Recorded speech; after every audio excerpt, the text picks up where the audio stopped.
Hello everyone. Today we will be talking about a very important quality tool, that is value stream mapping. Value stream mapping is, I think, one of the most useful tool to identify the bottlenecks in the process. Wherever the process is having bottlenecks, we need to identify, because these bottlenecks are affecting the uh, uh, overall cost, that is running cost of the plant. So first of all, we need to define some of the basic definitions, that is what is value is, I think, should be defined in customer point of view. Anything which has some specified value in terms of customer, that is value. What is value stream? we need to find out the steps taken across the plant that has created the value addition in the part, is that is value stream. The flow. What is flow is the process which is running from the very first stage to the final stage, that is dispatch. What is pull is something like Kanban system, like process is being carried out by the next process, like next process, one process is being driven by the next. So we would be defining all these definition in our subsequent topics. There are basically two types of processes in any industry, that is value added process, another one is non value added process. Value added process is something which is adding value to a product that is being demanded by a customer, whereas non value added is something which is required to generate that value addition, but it is not helpful at all in terms of customer. Customer is not paying us for the non value addition work, so he is only paying us for the value addition work. So our so we try to eliminate this non value additions, the time consumed in non value added works, because nobody is paying for that. We are being paid for the value added works now. That is why we need to eliminate these kind of waste. These non value added works are basically are of seven types. Something which is related to inventory, like if we are having excess inventory, that is non value added work. If there is a extra motion in a plant, that is also a non value added work. If something we are over processing a part, we are over burdening an operator, or we are producing a large number of defects in a plant, these are all kinds of waste. These waste are to be reduced, are to be eliminated from the root as well, because nobody will pay us for this. So basically this is a value stream mapping diagram where there is a department known as PPC. Let me take a yeah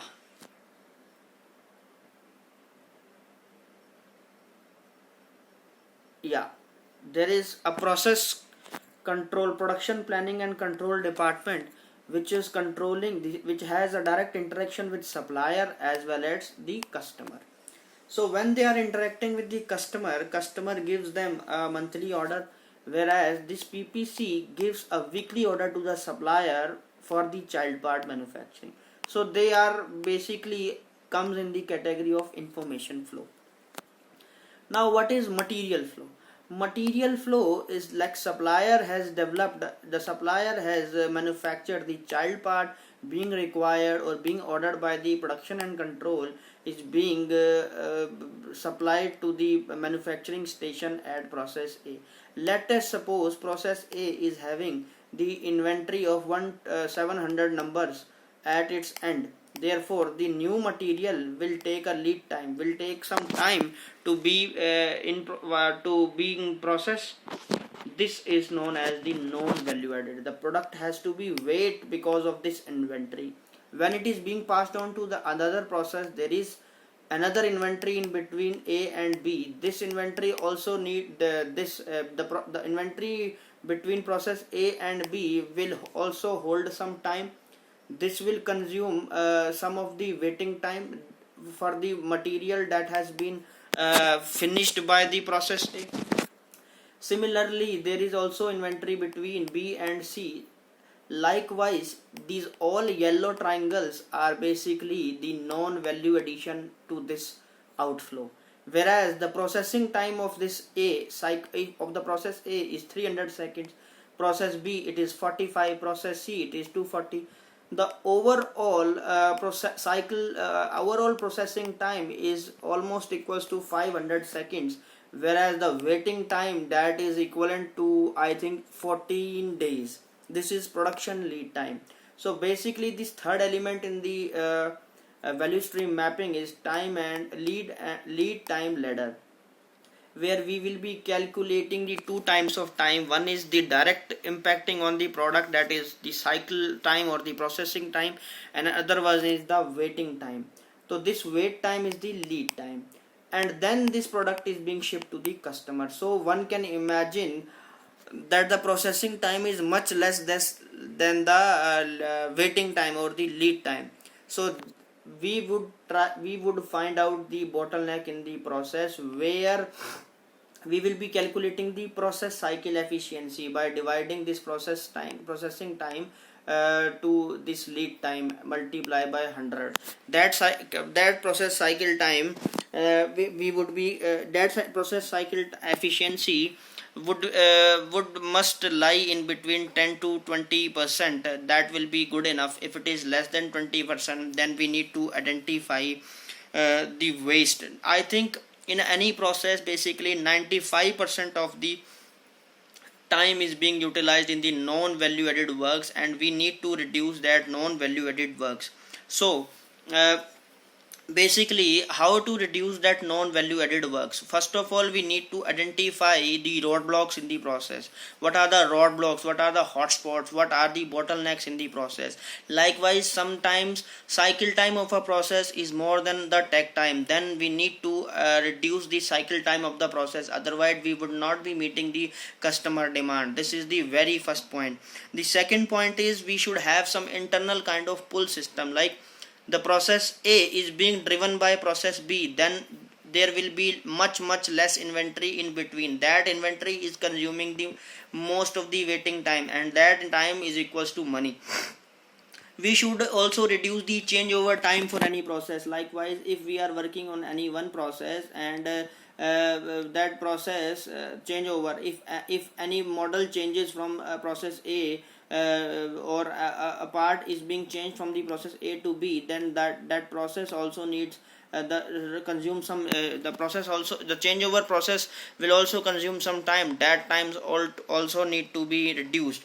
And we also need to reduce the downtime, like the breakdown. That is all overall will overall reduce this uptime, that is this time lead time. And if the lead time will reduce, obviously the process cycle efficiency will improve. This is how a value stream mapping is being understood and it should be implemented in the same way in the organization to reduce the redundancies, to reduce the waste to eliminate the waste in the process, because nobody is customer is not willing to pay the cost of this waste. And I think if the process is running if the process is running at a cycle time less than the tech time, then obviously the line is being balanced, and the flow and the value stream flow is very laminar, and I think there are very less bottlenecks in the process, and there is a very clean picture, and the process will be running smooth and lean. Thank you for listening. I hope you like the video. Thank you so much.